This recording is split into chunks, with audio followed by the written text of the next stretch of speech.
নমস্কার, আমি Sangeeta Bengali channel মস্তি চ্যানেলে তোমাদের সবাইকে স্বাগত।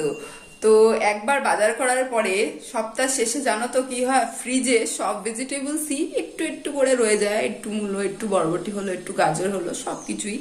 তো ওই সব কিছু একটু একটু দিয়ে আজকে আমি একটা ইন্টারেস্টিং ডাল তৈরি করব। তো চলো ওই ডালটাই আজকে আমি তোমাদের সাথে শেয়ার করব।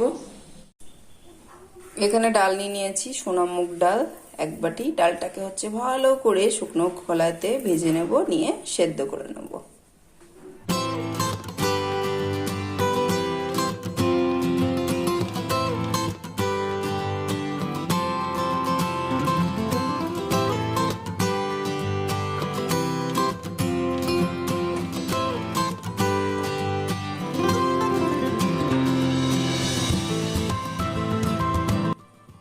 এখানে দেখতেই পাচ্ছ পালং শাক লম্বা লম্বা করে কেটে নিয়েছি, মূলো, গাজর আর বরবটি, আর কাঁচা লঙ্কা চিড়ে নিয়েছি, আর আদাটা কুচিয়ে নিয়েছি। ফোড়নে দেবো 5 ফোড়ন। আর আদাটা আমি পেস্ট করেও দিতে পারতাম, কিন্তু আদাটা পেস্ট করে দেব না, কেন কি পেস্ট করা আদা একটু বেশি ভাজা হয়ে গেলে খেতে সেটা একদমই ভালো লাগে না। সেই জন্যে আমি আদাটা কুচিয়ে দেব। তো যখন খাওয়ার সময় কুচানো আদাটা মুখে পড়বে তখন ওটা খেতে কিন্তু খুব ভালো লাগে। আমার তো খুবই ভালো লাগে, তোমাদের কেমন লাগে আমাকে অবশ্যই জানিও। তো চলো রান্নাটা স্টার্ট করি।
তোমাদের যদি আমার এই রেসিপিটা ভালো লাগে তো অবশ্যই আমার এই ভিডিওটাকে লাইক, কমেন্ট আর শেয়ার করো, আর আমার চ্যানেলকে অবশ্যই সাবস্ক্রাইব করো।